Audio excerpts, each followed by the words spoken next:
এখনকার জানার বিষয় হচ্ছে মেন কথা, জানার বলতে আমার জানার নয়, শুধু কেউ জানাতে পারলে সবাইকারই জানা হবে। এটা হচ্ছে হামদ শব্দ। হা মিম দাল শব্দ থেকে এসেছে, যেটা হামদ। এগুলো কতগুলো শব্দ আছে কোরআনের মধ্যে, টোটাল মূল শব্দটা হচ্ছে হামদ। তো সবগুলো বলা যাবে না, ভিডিও বড় হয়ে যাবে। মেন বিষয় হচ্ছে যে হামদ শব্দটা প্রপার নাউন না অ্যাবস্ট্রাক্ট নাউন। অ্যাবস্ট্রাক্ট নাউন বলতে বিমূর্ত বিশেষ্য, যেটাকে গুণবাচক বিশেষ্য বলা হয়। আর যেটা প্রপার নাউন সেটা হচ্ছে নামবাচক বিশেষ্য। অ্যাবস্ট্রাক্ট নাউনটা এমন একটা বিশেষ্য যেটার কোনো ধারণা, গুণ, অবস্থা, অনুভূতি বা গুণের নামকে বোঝায়। আছে যেমন সুখ, স্বাধীনতা,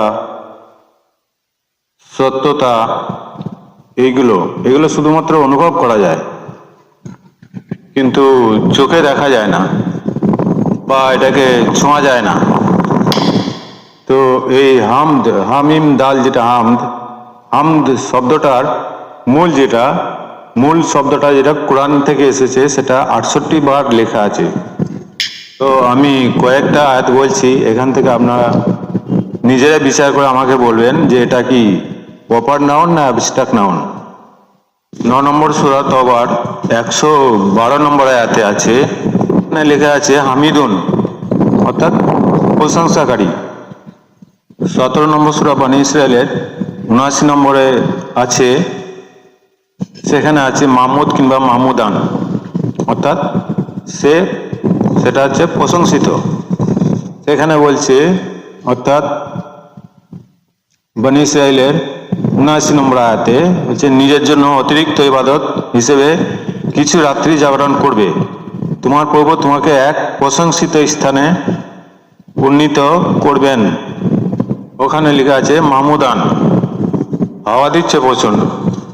3 নম্বর সূরার 188 নম্বর আয়াত, অর্থাৎ ইমরানের 188-তে বলছে